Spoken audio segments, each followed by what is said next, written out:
Hello everyone, welcome to this course on non-destructive testing. The subject non-destructive testing is actually offered as an elective under the APJ Abdul Kalam Technological University in the 5th semester. And basically, this lecture series in non-destructive testing will be introducing the concept of non-destructive testing, the advantages, disadvantages, its applications, etc. And we'll be introducing the different methods that are used in non-destructive testing. So this is actually the syllabus in the first module. I think in our previous class we have discussed the differentiation between destructive and non-destructive testing methods, the importance of NDT, its scope, the difficulties that are encountered in NDT, and the future progress in scopes, and also the economical aspects. Now, in the current lecture, I'll be introducing you to the first method, the most commonly used method in non-destructive testing, which is the visual inspection. And in the visual inspection, what we'll be discussing is the various tools, the applications, the limitations, the fundamentals of visual testing, the concept on vision, lighting, the material attributes, the environmental factors, visual perspection, direct and indirect methods, including mirrors, magnifiers, borescopes, fibroscopes, closed circuit television, light source, special lighting, and computer enhanced system. So we'll be moving on to the first method in NDT, which is known as the visual examination, right? Visual examination, as the name suggests, what we do is we examine the product with our naked eye or using external devices, right? We will check the specimen. Now, visual examination is actually the most primary and common method that is used in non-destructive testing. The visual test reveals gross surface defects which are present in different materials. By pure visual inspection, we can see the outer surface defects, if any, that occurs in a certain material. And the principle of visual examination is actually the illumination of the specimen with light, and you need a proper eyesight. So the main conditions are actually you need proper eyesight, as well as you need the illumination of that particular portion of the specimen using proper visual sources or light sources. The main advantage of visual examination is that the equipments used are very simple, as well as it is portable. It can be carried anywhere. The most valuable NDT tool, of course, is the human eye, in addition to the light sources that are being used. Actually, what we can say in a simpler form is that the visual examination, it is actually used as a support, and it can complement other NDT methods. Right? That is, we need to find a proper surface defect. We cannot purely rely on visual examination. The visual examination actually serves as a complement. That is, we use different other. For example, you have eddy current testing, dye penetrant testing method. So in addition to this method, this can act only as a complement and support other NDT methods due to the complexity. Right?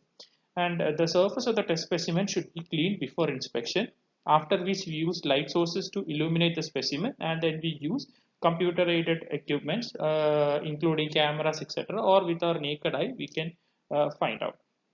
Now, that is what is mentioned. The inspection is done using a naked eye or with the help of optical aids such as mirrors, magnifying glasses, microscopes, or even video cameras.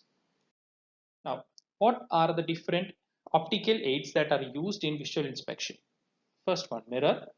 Now, magnifying lens, microscopes, borescope, endoscope, flexible fiber optic borescopes, telescope. It's small telescopes, holography, optical comparators, CCTV systems, and even computer enhanced systems. These are the different optical aids that are used in visual inspection. Now, first we come to the term vision. What is vision? Actually, vision represents the sensitivity of the human eye that varies based on the light sources, right? According to different light sources that we use, the sensitivity of the eye is what is known as, or which can be simplified as, a vision. Now, actually, the most favorable wavelength of light that is suitable for, or that is comfortable for our human eye, is actually yellow or green light wavelength. That wavelength is actually in the visible, as you all know, both are in the visible spectrum. Actually, the wavelength is 580 nanometers. That is why most lasers that you see today are either they most used laser actually is actually green light because it is more suitable for our human eye at normal conditions. And there is also another factor, that is for maximum efficiency, the human inspector that is doing the visual inspection is not allowed to work for more than 2 hours continuously, right? So maximum for condition for maximum efficiency is that the person doing the visual inspection cannot work continuously more than 2 hours. Now we move on. After completing the vision portion, we move on to lighting, right? If the condition is that if appropriate lighting is not achieved, any amount of magnification is not going to improve the quality of the image. That is, if you need a better image or better quality image, what we need is appropriate lighting. You have to light it with what you say, the lighting should be highly proper, right? You have to use proper lighting. Otherwise, whatever we use, if we even use a high speed camera, the quality of the image is not going to improve. So appropriate lighting is always necessary.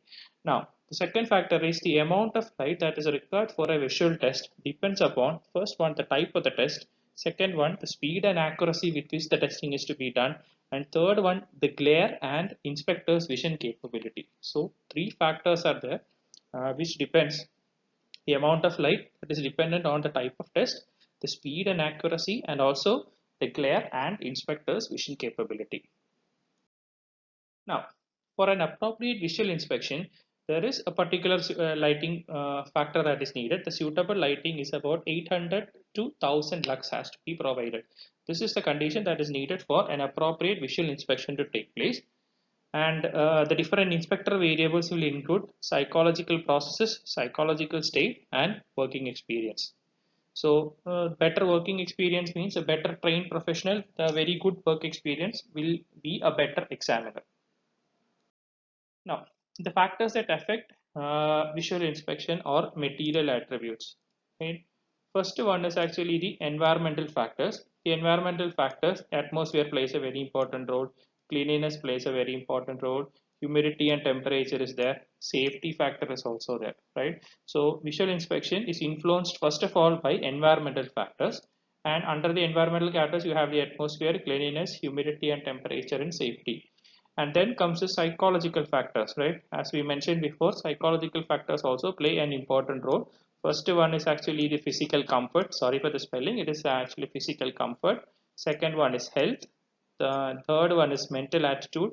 Fourth one is fatigue. All the terms are self-explanatory. You don't need to explain all of this, right? Because the terms are itself is self-explanatory. Third one is the surface condition, right? Third one is the surface condition. So visual inspection also depends, or the factors that affect visual inspection also depends on the surface conditions. The first one being cleanliness, second one the color, third one the texture, right? There's also one more factor, that is the microstructure is also there. And the fourth one is a physical condition. In the physical condition, the specimen conditions, right? The state of the condition, the shape of the specimen, size of the specimen, and the temperature, right? All of these factors play an important role in visual inspection method. Now, where is the application, right? Where do we use visual inspection methods? Visual inspection is used in the inspection of plant components, right? For leakage, that is, you have gas industries are there, and even liquid storage tanks are there, right? So the visual inspection is mainly used there in order to find whether there is a leakage or not. Then the misalignment between the equipment parts, right? That is for mating surfaces. If there is any misalignment, we can usually use visual inspection to find out if the parts are mated properly or not. Third one, corrosion, erosion, cracks, fractures, etc. can be observed, and minute discontinuities on parts like pumps or compressors, right? After their manufacture, we can find if there are discontinuities that are present on the surfaces. Now, there are limitations also. They can detect only surface cracks, that is on the surface. If there are if at all there are certain cracks, that we can easily detect, but that is actually a limitation. Cannot be used at places where there is bright exposure or no light, right? that is under lighting. We discussed the importance of lighting in our previous slide, right? So without any light, or if the lighting is low, or if there is huge reflections or even high exposure of light, it cannot be used. The equipment cannot also be exposed to hazardous places, right? There are in chemical industries, etc., right? There where they manufacture strong chemicals. The equipment cannot be used to find or to analyze visually. Now, we go for the types of visual inspections. There are two types of visual inspection. First one is unaided or direct visual inspection. Second one is aided visual inspection or indirect visual inspection, right? So, as the name suggests, in unaided visual inspection or direct visual inspection, what we do is we light the specimen and then use our vision, right? Our naked eye is used in order to find out any surface defect or other discontinuities that are occurring. And second one, aided or visual inspection, we use external devices, right? External devices are used in order to conduct the visual inspection. Now, that is what we discussed. Unaided or visual inspection. Unaided visual inspection or direct visual inspection includes we can be accomplished with the help of a naked eye. Inspection can be done without the use of optical aids. That is, there is no optical aids are being used. This is the most important point here. No optical aids, right? Without using optical aids. Now we can find several defects also. First one, the presence and position of cracks on the surface, corrosion layers on the surface, unfilled craters on the surface, the contour on the welded parts, surface porosity, and general condition of the equipments. All these defects can be found out using direct or unaided visual inspection. The second one comes aided visual inspection or indirect visual inspection. Here the inspection can be performed using optical aids. So this is very, very important. Using optical aids, they can be used to magnify the defects which cannot be detected by the human eye. The human eye has certain limitations. So use optical aids in order to magnify and find the extent of the defects in a particular material. It also permits visibilities to areas which are not accessible to human eye. There are certain products where if we directly look with the help of lighting, we may not be able to see the defects that are there. So the aided visual inspection helps helps to access areas where it is not properly or areas where we cannot see using our naked vision. Now, the different light sources that are used, that is, the next one is the lighting sources. Continuous light sources are there, and second one is non-continuous light sources. We will be discussing continuous up to continuous light sources now. These are the different lighting sources or continuous light sources that are used. The first one is the incandescent lamp, the fluorescent lamp, discharge lamp, and flash lamps. All of them are, as mentioned before in the previous slide, all of them are continuous lighting sources. First one, we move on to the incandescent lamp. These incandescent lamps are used as microscopic lights. The light is produced by passing a current through a tungsten filament. When current is passed through this tungsten filament, it becomes hot and it glows and it emits the necessary light.